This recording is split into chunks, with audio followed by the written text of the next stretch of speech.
An arrow lands in soft jungle mud. Nobody sent it as a warning. Nobody sent it as a greeting. Nobody knows what it means yet. There are places on every map that belong to absolutely no country, no government, no army, and no law anywhere on Earth right now. Not hidden, not secret, not forgotten. That they're sitting in plain sight, outlined in cartographer's ink, and still completely, legally, officially ownerless today. The world has been divided, conquered, named, and claimed for 5,000 years. These places survived every single moment of that history completely untouched and unclaimed. This is not history. This is happening right now, today, on land you could walk to, stand on, and legally call your own forever. No police would come, no government would object, no court would hear a case. The only thing stopping you is a question you have not asked yet. That question has been asked before. By dreamers, by lawyers, by fathers with handmade flags, and by politicians who packed a constitution into a single backpack. Every single one of them found the same thing waiting for them on the other side of that question, and none of them were fully prepared for it. A desert, the size of a small country, bakes silently between two nations. Both nations know exactly where it is. Neither one will ever take it. It is called Bir Tawil. 2,060 square kilometers of rock, sand, and heat that the entire world simply decided to ignore completely. Egypt looks at Bir Tawil and turns away. Sudan looks at Bir Tawil and turns away. No satellite changes this. No treaty has ever fixed it. The reason neither country wants it is precisely where this story gets strange. Claiming Bir Tawil means losing something far more valuable sitting just beside it. To the northeast of Bir Tawil sits the Halayib Triangle. It has Red Sea coastline. It has mineral deposits. It has offshore oil beneath the water. One colonial border drawn in 1899, another redrawn in 1902. The gap between those two lines became the most deliberately unwanted piece of land on Earth. Under the 1899 border, Halayib belongs to Sudan. Under the 1902 border, Halayib belongs to Egypt. Each country claims whichever border gives them the triangle instead. But here is the trap. Whichever border you claim for the triangle automatically assigns Bir Tawil to a well, and nobody wants Bir Tawil ever. So both countries perform the same silent legal dance every single year. Claim the valuable border, abandon the worthless one. Pretend Bir Tawil does not exist. A British mapmaker made a routine administrative decision one afternoon. 120 years later, that decision still has no resolution and no ending. Bedouin tribes pass through occasionally with their animals. They leave footprints, fire rings, and silence. No passport was ever stamped. No authority was ever present here. In 2014, an American father named Jeremiah Heaton crossed the Sahara Desert alone with a flag his daughter had carefully and lovingly sewn herself at home. He planted it in the sand of Bir Tawil. He declared, "The kingdom of North Sudan." He did it so his daughter could be a real princess. Emily was 6 years old. She had asked her father she could ever truly be a real princess. He decided to take the question literally. That kingdom lasted exactly as long as the photograph. Then the desert swallowed the flag, the dream, and the enormous quiet question underneath both of them. No country recognized the kingdom of North Sudan. No country had to. Recognition requires other nations to care. In Bir Tawil, there is nothing anyone wants enough to care. Heaton went home. Emily's older now. The flag is gone. The sand looks exactly the same as it did before any of them ever arrived there. But the question he carried into that desert is still sitting there in the heat, unanswered, unresolved, waiting for the next person willing to walk toward it. On the Danube River, between Croatia and Serbia, something quiet and geological happened that no border agreement had ever anticipated or made any provision to handle. The river moved. Rivers do this. Over decades, the Danube shifted its course slightly, the way old rivers do, when no one is watching them closely enough. When rivers move, international borders move with them. But Croatia and Serbia were in the middle of a painful post-war disagreement and refused to renegotiate anything together. So when the legal cartographers finished their work, a thin strip of riverbank, 7 square kilometers of flat, forested, flood-prone land, belonged to absolutely no one.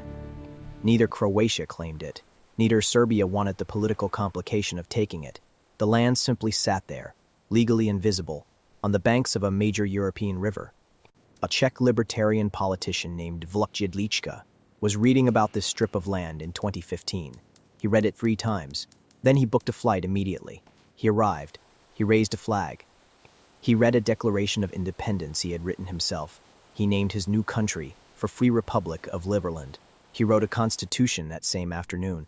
It was 4 pages long. Its core principle was simple. The government may never do anything you did not ask for. No mandatory taxes. No military conscription. No drug laws. No restrictions on how you build your home or spend your money or live your private life. Within 48 hours, 100,000 people from around the world had submitted citizenship applications. Within 1 year, that number had climbed past 700,000 people. Liberland now has its own cryptocurrency called the Liberland dollar. It runs its own blockchain-based governance system. Its citizens vote on laws using cryptographic digital signatures from anywhere, and yet Croatia still physically blocks the border. You cannot enter Liberland by land. You cannot enter by boat without being intercepted and turned around by Croatian police. Jedlička has been arrested 11 times attempting to reach his own country. 11 times. Each arrest makes international news. Each arrest brings 10,000 more citizenship applications. There is a nation with a flag, a constitution, a functioning digital economy, and hundreds of thousands of citizens that no one is legally permitted to physically enter. It exists in the most literal possible sense, on paper, on blockchain, in the imagination of 700,000 people, and nowhere else physically accessible to anyone. In the far south of the world, past the last shipping lane, past the last research station, past the edge of everything familiar, the ice begins and does not stop. Antarctica is governed by a treaty signed in 1959. That treaty froze all territorial claims. 7 nations had already staked overlapping slices of the continent like a pie. But one enormous section had never been claimed by anyone before 1959. The treaty froze the absence of a claim just as firmly as the claims themselves. Marie Byrd Land. 1.6 million square kilometers of ice, rock, and silence. The largest single piece of unclaimed land anywhere on the surface of this planet. No emperor sent soldiers there. No colonial navy planted a flag in the name of a distant crown. The ice simply kept existing without anyone's permission or interference. Scientists passed through it. Researchers measure its ice cores and study its geology and file their reports, but none of them own a single frozen centimeter of it. If the Antarctic Treaty ever collapsed, through war, through withdrawal, through some future legal challenge, Marie Byrd Land would be the most contested piece of real estate on Earth. Far out in the North Atlantic, where the ocean turns gray and the swells reach 10 meters, a single rock breaks the surface like a stubborn ancient argument. Rockall, 20 meters tall, roughly the size of a tennis court at its widest point, technically the British territory. Practically, Momok disputed nothing in the entire Atlantic Ocean. Britain claims it. Ireland disputes the claim. Iceland has its own position. Denmark argues on behalf of the Faroe Islands. Rockall has been legally argued over for decades. Not one nation wants to actually live on Rockall. You cannot build it. You cannot grow it. You cannot survive there through a North Atlantic winter. But 200 miles around Rockall, the ocean floor holds fishing grounds and potential hydrocarbon deposits worth hundreds of billions of dollars. To a friend, unclaimed land is never really about the land. It is always about what the land unlocks, controls, borders, or sits above, beneath a surface that no one can see. These places share one quality that no GPS coordinate, no satellite image, no treaty, and no political agreement has ever been able to permanently change or fully erase. They exist in the space between human decisions, not because the world forgot them, because the world looked directly at them, and deliberately chose to look away completely. And into every single one of those spaces, eventually, someone walks, someone who looked at the same map as everyone else, and asked a completely different kind of question. Not, who owns this? But, what if I did? What if I walked in, planted something, built something, and simply refused to leave until the world noticed? Some of them were dreamers. Some were libertarians. Some were fathers. Some were politicians. Some were adventurers who just wanted to stand somewhere no government had ever stood before. Every single one of them discovered the same thing once they arrived. The land was not the obstacle. The land was just land. The obstacle was always something else entirely. The obstacle was other people's agreement.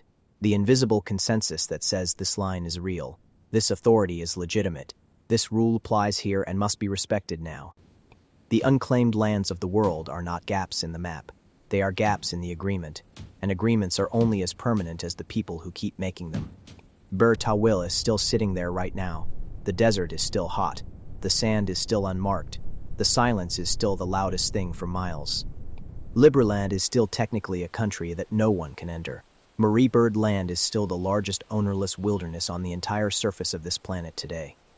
Rockhall is still being argued over by 4 nations for a rock that not one of them actually wants to stand on during a North Atlantic storm in February. And somewhere right now, someone is looking at a map, finding that white space, feeling that same quiet, ancient, ungovernable pull that every flag planter before them has ever felt. The last unclaimed lands on Earth are not invitations. They are not opportunities. They are not adventures waiting to happen for the bold and well-equipped. At the ready, they are mirrors, held up to a world that drew every line, made every rule, and named every piece of ground, and then quietly forgot who gave it permission. The question they ask is not about the land. It was never about the land. It was always only entirely about the people standing on the other side of it. In a world where every border was drawn by someone, every rule was written by someone, and every authority was invented by someone, which ones did you actually choose yourself?